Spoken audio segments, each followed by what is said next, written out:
வரைக்கும் எத்தனையோ case deal பண்ணிருக்கேன். But this is something peculiar. இந்த அன்பு, பாசம், உறவு, மரியாதை எல்லாம் ஒரு வழி பாதை தானக்கா. நாங்க மட்டும் உங்களுக்கு அன்பு, பாசம் எல்லாத்தையும் தந்துகிட்டே இருக்கணும்ல. உங்க பக்கத்துல இருந்து எங்களுக்கு ஒண்ணு கூட வராது. அது நாங்க எதிர்பார்க்கவும் கூடாது. தெய்வானா, வேண்டாம்மா. இந்த நேரத்தில் இப்படி உணர்ச்சி வசப்படக்கூடாது. எனக்கும் ஒரு தங்கச்சி இருக்கா. நானும் உன்னை அப்படித்தானமா பாக்குறேன். இந்த நேரத்தில் நீ இப்படி ஆவேசப்படுறது சரியில்லைம்மா. அவங்க கிட்ட சொல்லுங்கம்மா, ஆத்திரப்பட வேண்டான்னு. நான் என்ன சொல்ல முடியும் தம்பி?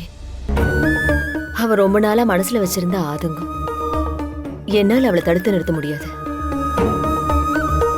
எனக்கு கூட பிறந்த பொறப்புன்னு யாருமே இல்லை. அதனாலதான் உங்களை பார்க்கும் போதெல்லாம் அண்ணனை நினைச்சு பழகினேன். அண்ணனை தான் நினைச்சேன்.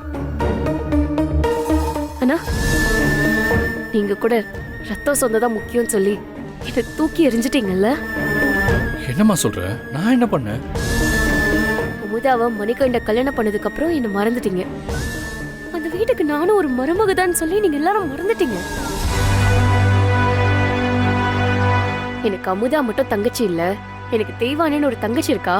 அவளும் இந்த வீட்டு மருமகதான்னு சொல்லி உங்களுக்கு ஒரு நினைப்பு இருந்ததுன்னு வைங்க. நீங்க உங்க தங்கச்சியை விளக்கேத்த சொல்லும் போது எனக்காக நீங்க பேசியிருப்பீங்கண்ணா. தெய்வானையும் குலதெய்வ கோயிலுக்கு வரட்டும்னு சொல்லிருப்பீங்க.